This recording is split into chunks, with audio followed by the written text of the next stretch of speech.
This is Nightline. Tonight, Brad Pitt ransacked. How police say intruders entered the star's home and what they did inside. Plus, closing arguments. The prosecution wrapping its explosive case against Sean Diddy Combs. The government made a very compelling case, Laying out for the jury the evidence against the disgraced mogul, piece by piece, charge by charge, over 5 hours. The courtroom was packed for the closing argument by the prosecutor. A huge show of support for Combs, who denies all charges, with his family turning out in full force. he actually pushed back from the chair somewhat, crossed his legs, and was relaxed and watched the jury as they contemplated his fate. With his defense wrapping up tomorrow, will they convince the jury to set him free? And wedding bells are ringing in Venice for billionaire Jeff Bezos and his fiancée, Lauren Sanchez. A-list stars like Oprah, Usher, Leonardo DiCaprio, and the Kardashians all decked out, traveling in style to witness the union. There were so many preparations happening. You could see there were flowers being delivered, massive crates. What the ultra-rich couple says they're doing in lieu of wedding gifts. Plus, the end of an era.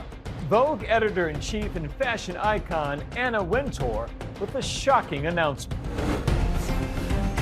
From ABC News headquarters in New York, this is Nightline. Good evening. Thank you for joining us. Tonight, a shocking break-in in the LA home of actor Brad Pitt. Police saying the suspects scaled a fence and smashed their way in. Here's ABC's Trevor Ault. Tonight, Hollywood superstar Brad Pitt is the latest celebrity victim in a string of brazen home burglaries. Law enforcement sources tell ABC News police responded to a call at the actor's home around 10:30 last night. They say 3 suspects scaled a fence to gain entry to the yard, then smashed through a front window. Pitt was not home at the time. The star's been on the road promoting his new movie F1, seen here at the London premiere earlier this week. Police say the suspects ransacked the star's home with an unknown number of items taken. Investigators are now searching for any surveillance video from the home and the area. The break-in is the latest in a series of alarming crimes at the homes of Hollywood's biggest stars. Just last month, police say a man smashed his vehicle through the gate at Jennifer Aniston's property while the actress was home, and he was detained by private security. Nicole Kidman's house was burglarized in February, and Tom Hanks was victimized last year. Our thanks to Trevor. We turn now to the prosecution's closing arguments in the sex trafficking and racketeering case against Sean Diddy Combs. Jurors in the Manhattan courtroom hearing a systematic rundown of the evidence and allegations against the mogul, who denies all charges. And just a warning, this story contains accounts, descriptions, and visual content of actual or alleged events that some may find disturbing. Today, federal prosecutors in New York wrapped up their case against Sean Diddy Combs in the explosive trial that has captivated much of the world. The case against Sean Combs has been heart-wrenching, shocking, disturbing. It's been more than 6 weeks of sexually explicit, graphic, and emotional testimony, with 34 witnesses taking the stand and over 1,000 exhibits. We saw a different side of Sean Combs, not the mogul or the rapper or the industry leader, but someone who had very disturbing tendencies towards women and the people around him. Combs is charged with sex trafficking, racketeering, conspiracy, and transportation to engage in prostitution. He has pleaded not guilty. Combs' family and friends by his side in the courtroom today, including several of his children, his mother and longtime confidants, standing by the disgraced media mogul as the case nears its end. The courtroom was packed for the closing argument by the prosecutor. For the first time since the beginning of the trial, all 6 of Sean Combs' children were there. His mother, at one point, he gestured to the family row, urging them to squeeze together to make room. And when Sean Combs entered court, he put a hand over his heart, a gesture of love and affection towards his family. Combs recently exercised his right not to testify in his own defense, telling the judge, "That is my decision with my lawyers." He seemed very calm, relaxed, in his powder blue sweater and button-down shirt underneath. Today, the prosecution spent nearly 5 hours trying to convince a jury of 8 men and 4 women, ranging in ages from 30 to 74, that one of hip-hop's most acclaimed figures coerced women into drug-fueled sexual marathons with male escorts known as freak-offs. The prosecutor asked the jury to imagine being a woman in this situation who was forced to have sex for hours in uncomfortable positions while they might have a urinary tract infection. This was painful, and prosecutors said it was unwanted. In their final push, prosecutors aimed to show Combs orchestrated travel across state lines, presenting flight records and invoices as evidence that Combs coordinated cross-state travel for sex workers, aiming to prove he was running a criminal enterprise. Diddy's defense arguing the sexual encounters were consensual and not coerced, saying the rapper lived a swinger lifestyle. Combs' defense attorney, Tenny Garrigo, said in her opening statement that may not be what you like to do in your bedroom, but you're not here to judge him for his sexual preferences. She later added, being a willing participant in your own sex life is not sex trafficking. As part of the prosecution's exhibits, the jury heard a voice memo from Combs to an ex-girlfriend and one of the women accusing him of sex trafficking, who testified under the pseudonym Jane. Prosecutors say the message exhibits Combs allegedly pressuring her into sex by threatening to withhold financial support. I ain't trying to go back and forth with no woman, you know what I'm saying? I'm telling you, I ain't got no time for things. Me and you could be mad, I could have a spat, we could have whatever, then after that you better get on your job. The prosecution also calling Combs the leader of a criminal enterprise. He doesn't take no for an answer. The defendant used power, violence, and fear to get what he wanted, adding, it's his kingdom. Everyone was there to serve him. In its closing argument, the prosecution was able to focus the jury on what they say is the strong evidence that Sean Combs sex trafficked women, and it was a devastating portrait. Over the weeks, the jury heard from former employees, insiders from the music industry, and close associates. The high-profile trial also drew major star power, with Kanye West making a brief courthouse appearance, and big names like Usher and Michael B. Jordan mentioned throughout testimony. Kid Cudi even took the stand to testify. Diddy was once at the pinnacle of the music industry and pop culture, but cracks in Combs' glamorous mogul persona began when his ex-girlfriend Cassie Wintour filed a civil lawsuit against him in 2023, which was settled the next day for $20 million without admitting wrongdoing. Then, 6 months later, this graphic, abusive video from a hotel surveillance camera, footage that would later be used as evidence in court.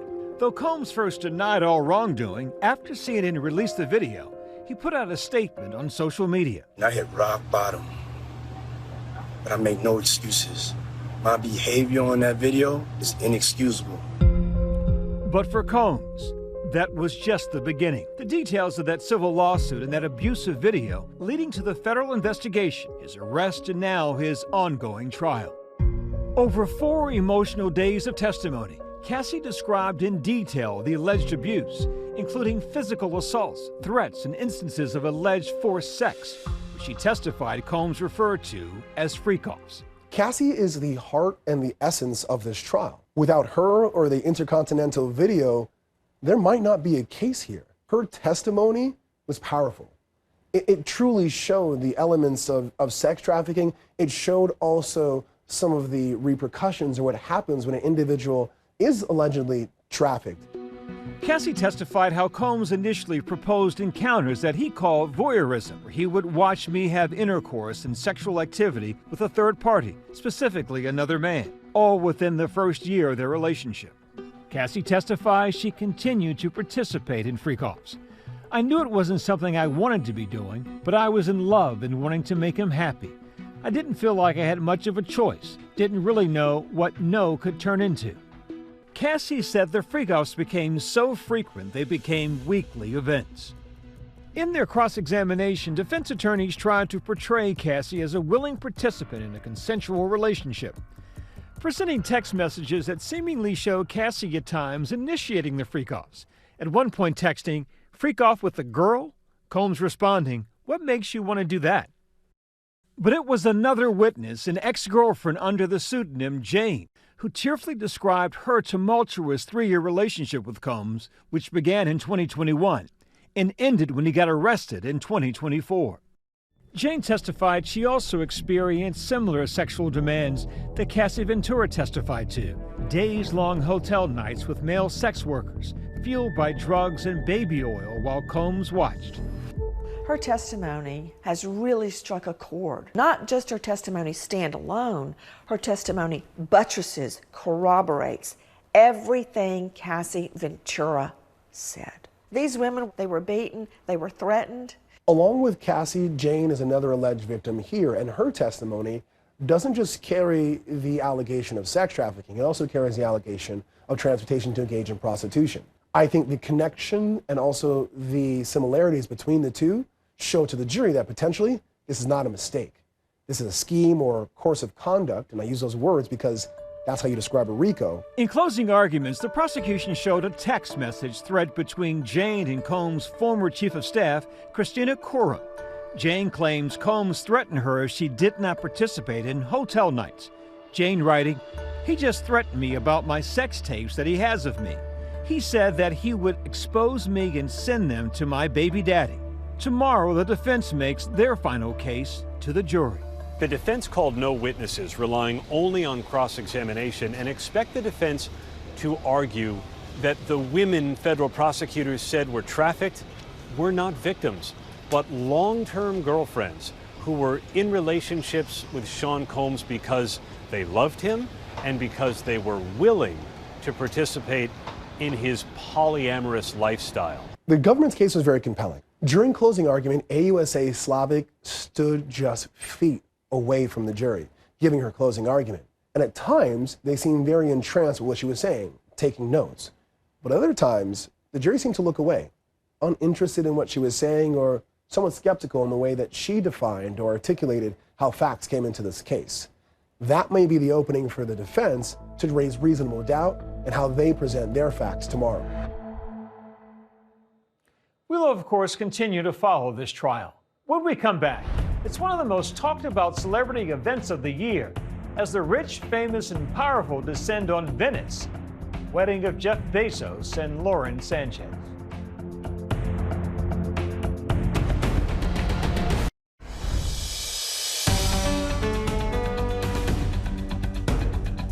Welcome back. Bells, Bliss, and Billionaires. It's the high-flying, long-awaited destination wedding of Amazon founder Jeff Bezos and journalist Lauren Sanchez against the beautiful backdrop of Venice, Italy. ABC's Maggie Rulli is there. Hey, Byron. Yeah, after all the secrecy, we can finally confirm the first event is right here in the cloisters of a local church, the Madonna dell'Orto, just behind me there, because as expected, security is very tight. This is as close as us or any of the media here can get. You can sort of see a group just behind me, crowded behind the police there, right in front of the canal, using their cell phones to try to get a shot, calling out to celebrities to get them to turn around. Everyone's looking for that glimpse of celebs. It's really hard to see, though. But if you listen, you can at least hear the music from the party. Wedding bells are ringing in Venice for billionaire Jeff Bezos and fiancée Lauren Sanchez. With a smooch on a yacht, it's a modern take on the ancient city's history of power and opulence in what's sure to be a prime event. The Amazon founder and his future bride inviting 200 of their closest friends and family. And the guest list, a who's who of the world's most famous, richest, and powerful people who were seen suited up, ready for the first celebration of the weekend. Leonardo DiCaprio and Orlando Bloom in attendance. And earlier, reporters captured their arrivals. Oprah Winfrey, Ivanka Trump and Jared Kushner, Kim Kardashian and her mom, Kris Jenner, and Jordan's Queen Rania. And we're here in Venice, too. About 90 private jets touched down at Venice Airport, and we saw others making their grand entrance by water. Look at that. That is just one of many multi-million-dollar yachts that we're seeing here in the Venetian Lagoon. Bezos is currently the world's fourth richest man at an estimated $227 billion net worth, and his wedding costing up to a whopping $55 million. And many of the A-list guests have been seen checking into these hotels along the Grand Canal, where rooms can run up to $10,000 a night.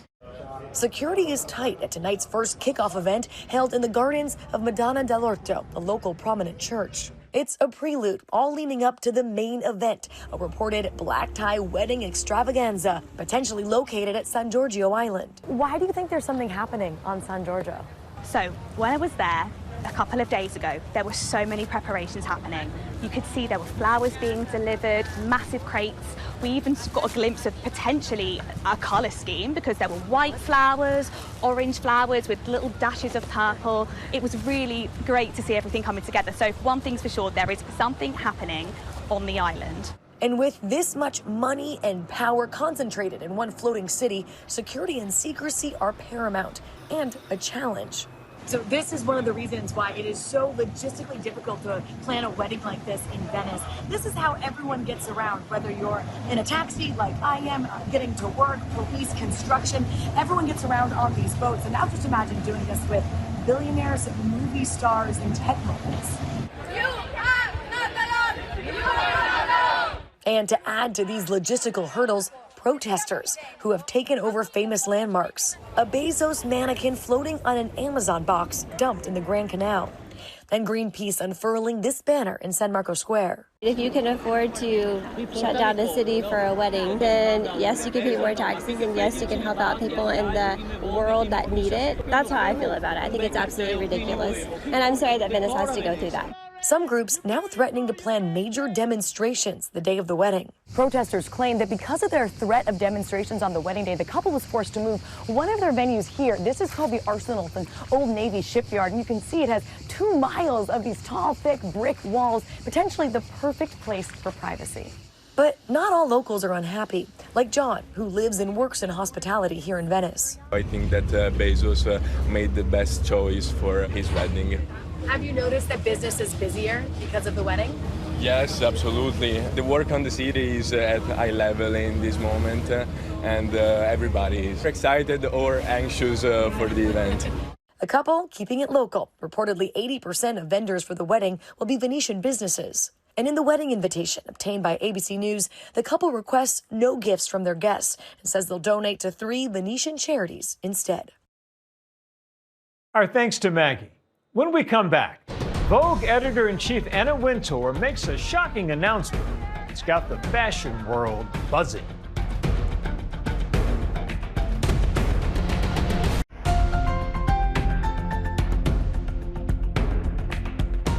And finally tonight, a shocking announcement from one of fashion's most iconic figures.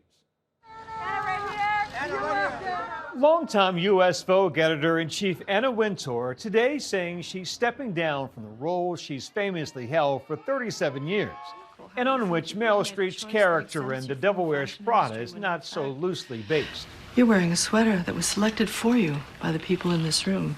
Wintour, who also chairs the star-studded annual Met Gala, known as fashion's biggest night. It's about education, it's about liberation, it's about joy, and it's about the self-respect that is given to yourself by dressing well. Now looking to fill a new role, head of editorial content at the fashion empire, while she will continue to oversee Vogue globally as chief content officer for Condé Nast. And that's Nightline for this evening. Watch our full episodes on Hulu and Hulu on Disney+. We'll see you right back here same time tomorrow. Thanks for the company, America. Good night.